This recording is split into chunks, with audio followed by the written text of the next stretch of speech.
দিন যাকাত দিন ধনী গনি এই মাহে রমজানে, এই মাহে রমজানে। আসসালামু আলাইকুম ওয়া রাহমাতুল্লাহি ওয়া বারাকাতুহু।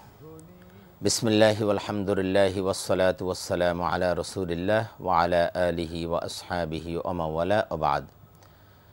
فقد قال الله تعالى في التنزيل العزيز وفرقانه القديم: أعوذ بالله من الشيطان الرجيم، بسم الله الرحمن الرحيم، خذ من أموالهم صدقة تطهرهم وتزكيهم بها وصل عليهم إن صلاتك سكن لهم صدق الله العظيم। সুপ্রিয় দর্শক শ্রোতা, নগদ ইসলামিক নিবেদিত জাকাতের বিধান আলোচনা আপনারা শুনছেন। আমরা জাকাতের বিষয় নিয়ে আলোচনা করছিলাম। জাকাত প্রদানের অব্যবস্থাপনা আমাদের দেশে কিভাবে হয় সে বিষয়টা আমরা একটু আলোচনা করতে চাই। আল্লাহ রাব্বুল আলামিন আল্লাহর হাবিবকে আদেশ করছেন যে খুদ মিন আমওয়ালিহিম সাদাকাতান তুতাহিরুহুম ওয়া তুযাক্কিহিম বিহা ওয়া সাল্লি আলাইহিম। হে রাসূল, আপনি ধনীদের কাছ থেকে জাকাত সংগ্রহ করেন, তাদেরকে পবিত্র করেন এবং তাদের জন্য আপনি দোয়া করেন, কেননা আপনার দোয়া তাদের জন্য কল্যাণকর, প্রশান্তি নিয়ে আসবে। এভাবে আল্লাহ রাব্বুল আলামিন আদেশ করেছেন। মূলত আল্লাহ রাব্বুল আলামিন আমাদেরকে যে আদেশ করেছেন, যারা ক্ষমতায় থাকবে, যারা দেশ পরিচালনা থাকবে, তাদের দায়িত্ব হলো ধনীদের কাছ থেকে সম্পদ সংগ্রহ করে, জাকাত সংগ্রহ করে গরিবদের মাঝে বন্টন করে দেওয়া। এটা মূলত ইসলামী রাষ্ট্রের দায়িত্ব। আমাদের দেশে একটা জাকাত বোর্ড আছে যদিও, কিন্তু আমরা পুরোপুরি তার সাথে সকলে সম্পৃক্ত নয়, বরং আমরা নিজেরাই ব্যক্তিগতভাবে জাকাত দেই। এই ব্যক্তিগতভাবে জাকাত দেওয়া এটাও জায়েজ, তবে এখানে আমরা অনেক অব্যবস্থাপনার মধ্যে পড়ে যাই। হ্যাঁ, ব্যক্তিগতভাবে জাকাত দিতে গেলে আপনার ভালো হবে, আপনি আপনার আত্মীয়কে দিতে পারেন যারা গরিব, আপনার প্রতিবেশী যারা গরিব আছে তাকে দিবেন, তবে সেটা যেন ব্যবস্থাপনা, সুন্দর একটা ব্যবস্থাপনার মধ্যে হয়। আমরা দেখি আমাদের দেশে জাকাতের শাড়ি, জাকাতের লুঙ্গি আনতে যে অনেকগুলো মানুষ মারা যাচ্ছে, এরকম চিত্র প্রতি বছরই আমাদের সামনে আসে। এভাবে জাকাত দেওয়া কোনোভাবেই ঠিক নয়। বরং জাকাত দিবেন তো আল্লাহকে সন্তুষ্ট করার জন্য, মানুষকে দেখানোর জন্য নয়।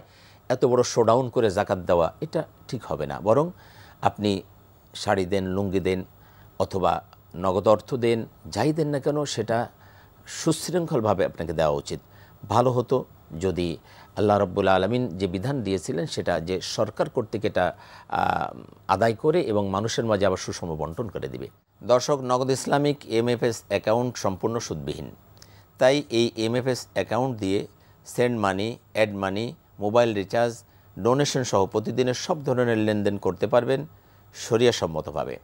আমরা আলোচনা করছিলাম জাকাত নিয়ে, সুন্দর পরিবেশে কীভাবে জাকাত দিতে পারি, বা আমাদের দেশে জাকাত প্রদানের কী অব্যবস্থাপনা রয়েছে। অব্যবস্থাপনার মধ্যে এটা একটা রয়েছে যে আমরা এই যে অনেক জাকাতের শাড়ি লুঙ্গি দিতে যে অনেক মানুষ মারা যায়। দ্বিতীয় যে বিষয়টি রয়েছে সেটা হলো যে আমরা জাকাত পুরোপুরি হিসাব করি না। পুরোপুরি হিসাব না করে জাকাত দেওয়া এটা একটা অব্যবস্থাপনা। আপনাকে আগে হিসাব করতে হবে, আপনার কতটুকু স্বর্ণ আছে, কতটুকু রৌপ্য আছে, কতটুকু সম্পদ আছে, আপনার ব্যবসায় কতটুকু আছে, আপনার ব্যাংকে কতটুকু আছে, সব সম্পদটা আগে আপনাকে হিসাব করে দেখতে হবে এটা আছে। আপনার স্ত্রীর সম্পদ, স্ত্রীর স্বর্ণ, এটা কিন্তু আবার আপনার না, ওইটা আলাদা, তার মালিক আপনার স্ত্রী। সেই হিসাবে যদি স্ত্রীর উপরে জাকাত ফরজ হয় তিনি সেটা দিবেন। স্ত্রীর সম্পদ আপনার সম্পদ নয়, আপনার সম্পদ স্ত্রীর সম্পদ নয়, এটা যার যার আলাদা আলাদা এটা হিসাব করতে হবে। সেক্ষেত্রে হিসাব করে আপনি 2.5% করে জাকাত দিয়ে দেবেন। এটা একটা সুব্যবস্থাপনা। দ্বিতীয় যে আমাদের প্রদানের যে ব্যবস্থাপনা, সেটা আত্মীয় স্বজন যারা গরিব রয়েছে, প্রতিবেশী যারা রয়েছে তাদেরকে দিবেন। আবারও বলছি, আমাদের দেশে যে পরিমাণ টাকা অলস পড়ে আছে, এটা যদি সত্যিকারে হিসাব করে জাকাত প্রদান করা হতো, আমরা গ্যারান্টি দিয়ে বলতে পারি যে 5 থেকে 7 বছরের মধ্যে এদেশে জাকাত নেওয়ার মতো মানুষ আপনি খুঁজে পেতেন না। এত টাকা অলস পড়ে আছে এবং এর জাকাত দেওয়া হচ্ছে না। সুতরাং আমরা যদি সত্যিকার আল্লাহর বিধান মেনে জাকাত প্রদান করতাম, তাহলে সমাজে গরিব লোক খুঁজে পাওয়া যেত না। আল্লাহ পাক তো বিধান করেছেন এই জন্য যে মানুষ যাতে গরিব না থাকে, সবাই যেন মোটামুটি একটা স্বাভাবিকভাবে জীবনযাপন করতে পারে। কিন্তু আমরা আল্লাহ রাব্বুল আলামিনের সেই বিধান মানছি না, যার কারণে কিছু মানুষ ধনী থেকে ধনী হচ্ছে আর কিছু মানুষ গরিব আরও গরিব হয়ে যাচ্ছে। সরকার চেষ্টা করছে সকলকে স্বাবলম্বী করার জন্য, কিন্তু আল্লাহর বিধান যতক্ষণ প্রতিষ্ঠিত না হবে ততক্ষণ মানুষ আসলে সত্যিকারের কল্যাণ অর্জন করতে পারবে না। তাই আসুন আমরা সুন্দরভাবে আমাদের সম্পদ হিসাব করে সকলে সুশৃঙ্খলভাবে জাকাত প্রদান করি, সুন্দর সুখী একটা সমাজ গড়ি। আল্লাহ পাক আমাদেরকে সেই তৌফিক দান করুন।